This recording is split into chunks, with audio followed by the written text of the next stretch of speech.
CNBC बाजार प्रस्तुत करता है crypto corner powered by Binance. Bitcoin में जो तेजी जुलाई में देखने को मिली है वो अब भी यहां पर बरकरार है। अपने हाई से कुछ मुनाफा वसूली जरूर आती हुई नजर आई है, लेकिन $60,000 के ऊपर बिटकॉइन अब भी कारोबार कर रहा है। जुलाई की एक्चुअली अगर बात की जाए तो बिटकॉइन में करीबन 8% की तेजी हमने यहां पर इस महीने में अब तक आते हुए देखी है।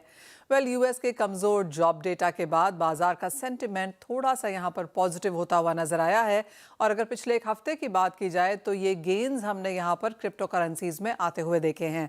बिटकॉइन की बात की जाए तो 5% की बढ़त है, इथेरियम 9% की तेजी और बाइनेंस 4% की बढ़त दिखाने में यहां पर कामयाब हुआ। कार्डानो में 11% की तेजी है, सोलाना 2.5% और XRP में भी 5% की तेजी पिछले एक हफ्ते में लगातार यहां पर देखने को मिली है। पर यहां पर कुछ फैक्टर्स की वजह से दबाव भी है।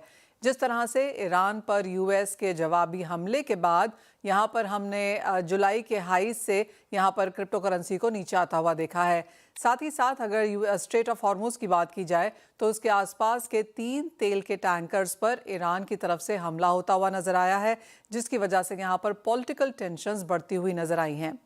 साथ ही साथ जापान की 10 साल की बॉन्ड यील्ड यहां पर 30 साल के हाईज पर हैं, जो कि 2.85% पर अब जा पहुंची है।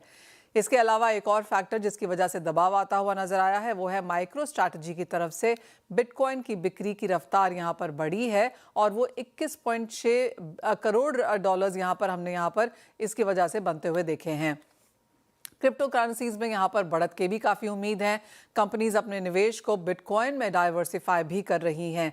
कमजोर येन के चलते यहां पर कंपनीज फिएट करेंसी से निकलकर क्रिप्टो की तरफ जाती हुई नजर आई हैं। दूसरा पॉजिटिव फैक्टर यहां पर रिपल की तरफ से है, जहां पर लग्जमबर्ग में माइका रेगुलेटरी यहां पर मंजूरी मिलने की वजह से यूरोप में अब ये एक्सचेंज अपनी सेवाएं बढ़ा पाएगा। साथ ही साथ यूएस SEC जुलाई में क्रिप्टो सेफ हार्बर फ्रेमवर्क को पेश कर सकता है। इससे स्टार्टअप्स के लिए फंड जुटाना आसान होगा। SEC ने कंसेंसस की मेटामास्क से जुड़ी पुरानी जांच बिना जुर्माने बंद कर दी है।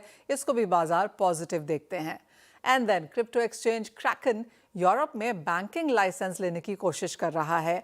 साथ ही साथ जो एक और बड़ी कंपनी है वैनगार्ड, यहां पर डिजिटल एसेट्स लीडरशिप की तलाश शुरू हो चुकी है। बाजारों को लगता है कि टोकनाइज्ड प्राइवेट इक्विटी की सेकेंडरी ट्रेडिंग यहां पर अच्छी खासी बढ़ती हुई नजर आएगी। वहां पर हमने नंबर्स में रिकॉर्ड नंबर्स यहां पर बनते हुए देखे हैं। तो काफी सारे पॉजिटिव्स यहां पर फिलहाल क्रिप्टो मार्केट्स की तरफ से। CNBC बाजार प्रस्तुत करता है crypto corner powered by Binance.